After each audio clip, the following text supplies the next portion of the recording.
Right, so what is going on? Welcome back to the channel. Me and my dad again, and we're at the Beatles Museum, the Beatles Story, home of the best band in the world. I'm going to get copyright to shit for this video, by the way, but, you know, it's worth it.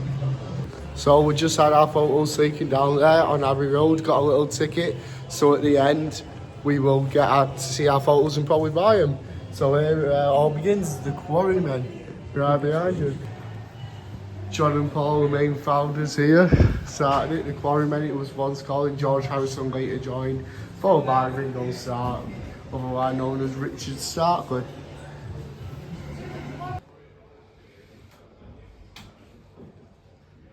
So right behind me is the Merseybeat office. So obviously there was a newspaper that picked up the Beatles and then obviously published it, and from there on, the rest is history. Went world famous after that in newspapers up and down the country and then all around the world. So this bit here is where they would buy the guitars, and the guy who used to own the shop used to give them $25 an hour to learn a few chords so they could show off. So just the basics like E, F and G, you know, the basic chords, basic strumming technique. So obviously then they could go out after purchasing the guitar and show off what they already know, and they've all just bought the guitar. So a bit of old school Liverpool here. Beatles would have performed in here as well, back in the early days. Now I think this is the most iconic associate to do with the Beatles, where it all began. Mind the steps, it says, very dark and dingy so you can't see, but this is it. This is what the Beatles would have first performed in. Yeah, that's it. Old Silver Black there as well. So that is actually Dutch art, and obviously you used to be able to write names of the songs on, so you see the Beatles right there. And it was famous just to write your names on, so if you performed here, you could write your name on there. Obviously, Hard Day's Band, after a hard day's night, Let It Be, 2019, you know. So yeah, it was quite famous for musicians that performed in the Cavern, obviously writ their names in the band. Yeah, you got Jerry and the Pacemakers up there as well. Jerry Marsden getting on between the mix. But yeah, Decca Records is actually the first record company that picked up the Beatles and obviously sent them like that. So, can't even take these out, I thought you could take them out for a second. Abbey Road Studio, probably the most famous thing that happened to the Beatles. Obviously, it increased their popularity massively. There you go. Little section there. Let's not drop my phone down here because I ain't getting this back if I do drop it. Well, that is one of my favourite Beatles songs, to be fair. My dad's got a t-shirt, 1965, live in New York, so Twist and Shout, We Can Work It Out and Help would perform that night. Here we go, Beatles Abbey Road. Some Beatles songs on there. So we just had our photos taken with these at the start. I got this one, Beatles Rule. That's one I held up, so you'll see that at the end, to be fair.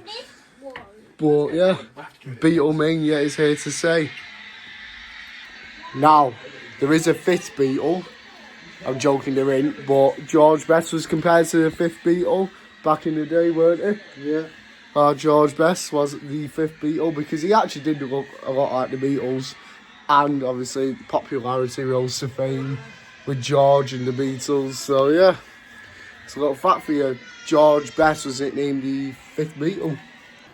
So this is when the Beatles decided to take over America.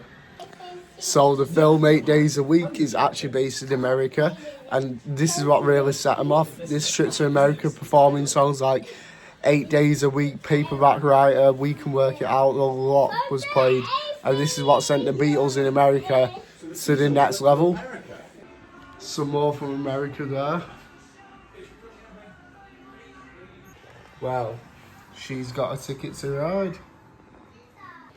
Some early days of the Beatles merchandise here, back in the early days. Not far from John Lennon's house, that, and Paul McCartney's. So we're about to board the Yellow Submarine. Now, there's submarine safaris in Lanzarote and Tenerife, And as you're coming back up to the surface, this song rings out. It's an absolute banger. So welcome to the Rooftop, one of the last ever Beatles performances ever to be produced live as well.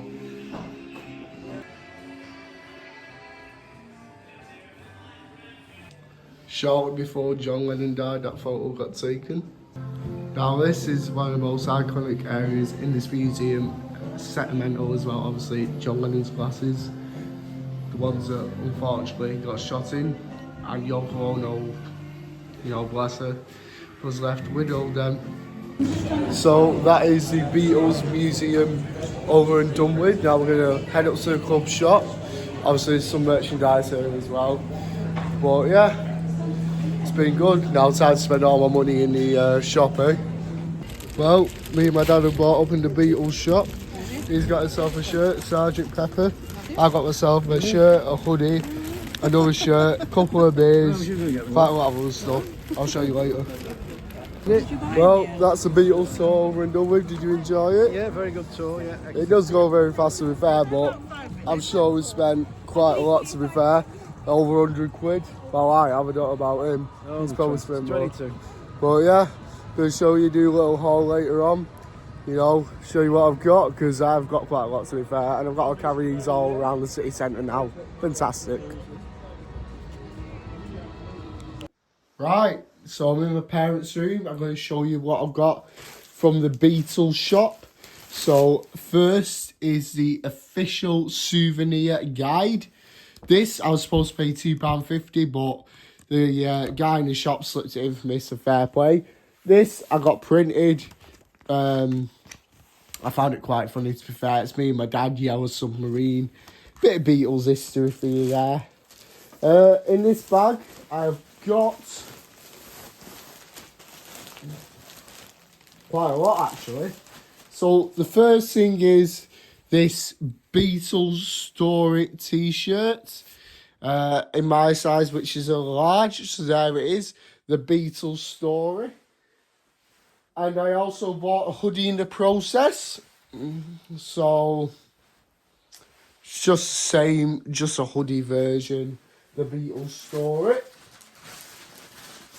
Then, this is what I bought for Christmas. I'm going to be wearing this Christmas Day.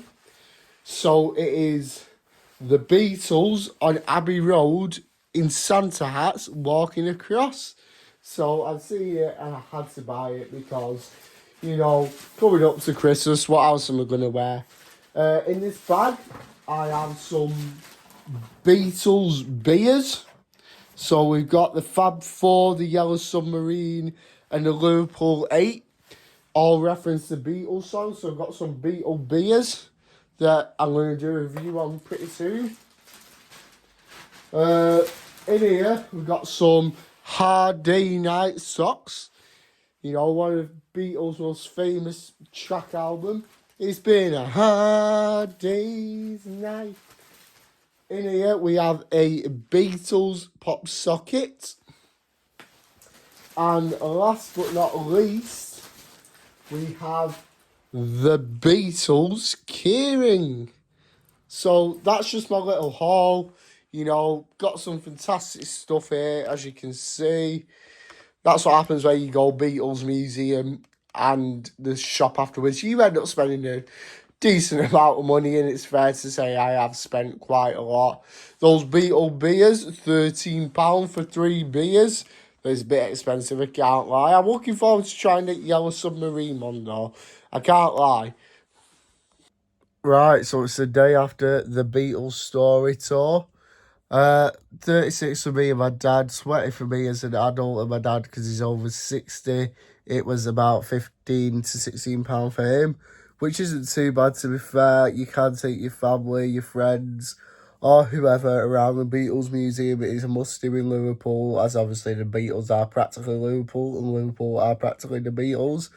Without them, who knows where Liverpool will be, because Liverpool Football Club used to sing She Loves You by the Beatles before You'll Never Walk Alone come into play by Jerry and the Pacemakers.